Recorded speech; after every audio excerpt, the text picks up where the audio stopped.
Hello नमस्कार दोस्तों, स्वागत है आपका अपने न्यूज चैनल जैटोला न्यूज़पेपर में। तो दोस्तों फिर आ गए हम आपके सामने भवरी देवी से जुड़े प्रकरण के साथ। तो दोस्तों राजस्थान के बहुचर्चित भवरी मर्डर केस के मास्टरमाइंड इंदिरा बिश्नोई को बुधवार को हाई कोर्ट में जमानत मिल गई है। भवरी केस में इंदिरा को सबसे आखिर में जमानत मिली है। अब सभी 17 आरोपियों को जमानत मिल चुकी है।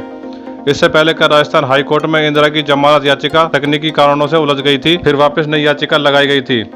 इस याचिका पर बुधवार को सुनवाई हुई, इस पर मंजूरी दे दी गई है। भवरी प्रकरण में गिरफ्तार 17 आरोपियों में से 16 को पहले ही जमानत मिल चुकी थी, सिर्फ इंदिरा को जमानत नहीं मिल पाई थी। इंदिरा की तरफ से पहले सीधे हाई कोर्ट में जमानत याचिका दायर की गई, इसके बाद लोअर कोर्ट में याचिका लगाई गई जो खारिज हो गई थी। अन्य सभी आरोपियों ने पहले लोअर कोर्ट में याचिका दायर की, वहां से खारिज होने पर हाई कोर्ट में अपील की गई थी। इसके बाद इंदिरा की तरफ से इस तकनीकी खामी को दूर करते हुए लोअर कोर्ट में याचिका पेश की गई। लोअर कोर्ट ने 2 सितंबर को उसकी याचिका को खारिज कर दिया। मंगलवार को न्यायाधीश दिनेश मेहता ने इंदिरा के वकील को पुरानी याचिका को वापस लेने की लिबर्टी प्रदान की थी। इसके बाद इंदिरा की तरफ से पुरानी याचिका को वापस ले लिया गया, नई याचिका दाखिल की गई, जिस पर बुधवार को सुनवाई हुई। तो दोस्तों वहीं हम आपको बता दें कि 5 लाख की इनामी इंदिरा बहुत मुश्किल से पकड़ में आई थी। सितंबर 2011 में भवरी के अपहरण का मामला दर्ज होने के बाद इंदिरा भी सुर्खियों में आ गई थी। 3 नवंबर 2011 को सीबीआई ने पहली बार उससे पूछताछ की थी। 1 महीने में उससे 6 बार पूछताछ की गई। फिर 3 दिसंबर 2011 को वो फरार हो गई थी। इंदिरा के राज उगलने के बाद सीबीआई ने ताबड़तोड़ गिरफ्तारियां शुरू की, तो बचने के लिए इंदिरा फरार हो गई। लंबे समय तक इंदिरा का कोई पता नहीं चल पाया। इंदिरा ने 5.5 साल तक नर्मदा के तट पर गुमनाम जीवन यापन कर फरारी काटी थी।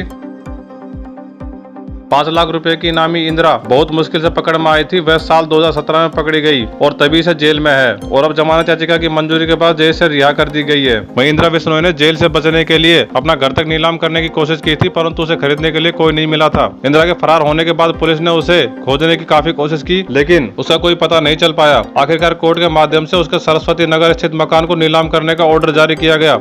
इस मकान को राज्य सरकार ने अपने कब्जे में ले लिया।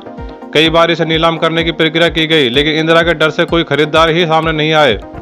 ये मकान अभी तक राज्य सरकार के कब्जे में है। तो दोस्तों वहीं हम आपको बता दें कि भवरी देवी अपना बेटी का हक इन सभी लोगों से मांगना चाहती थी। भवरी देवी के पूर्व मंत्री महिपाल मदेरणा से रिश्ते थे, उसके पास एक सीढ़ी भी थी। कहा जाता है कि इंदिरा के भाई और पूर्व एमएलए मलखान सिंह बिश्नोई से भी भवरी के संबंध थे। मलखान सिंह से भवरी को एक बेटी भी थी। भवरी उस बेटी का हक मांगने की धमकी दे रही थी।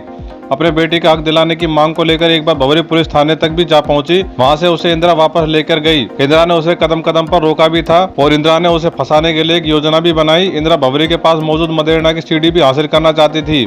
उसका मकसद था कि इसके दम पर मदेरणा की मंत्री पद से छुट्टी हो जाएगी और उसका भाई मंत्री बन जाएगा। इसके बाद इंदिरा ने अपने भाई मलखान और परशुराम से चर्चा कर भवरी के अपहरण की योजना तैयार की, ताकि अपहरण कर भवरी से सीढ़ी हासिल की जा सके। लेकिन अपहरण के बाद घटनाक्रम इतनी तेजी से घूमा कि इन लोगों ने भवरी की जीवन लीला ही समाप्त कर दी।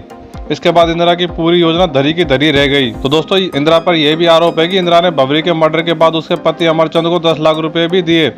उसे भवरी के मर्डर का आरोप मंत्री मदेरणा पर लगाने के लिए तैयार किया गया था। इंदिरा के कहने पर अमरचंद ने मदेरणा के खिलाफ केस दर्ज करवाया और खुद इंसाफ के लिए आंदोलन चलाने लगी। इंदिरा की योजना मदेरणा को भवरी के मर्डर में फंसाकर अपने भाई मलखान को मंत्री बनवाना था, लेकिन फिर भी इंदिरा की सारी योजनाएं धरी की धरी रह गई। तो दोस्तों ऐसे नए न्यूज अपडेट्स के लिए हमारे चैनल को सब्सक्राइब करें, वीडियो लाइक करें, शेयर करें, कमेंट करें।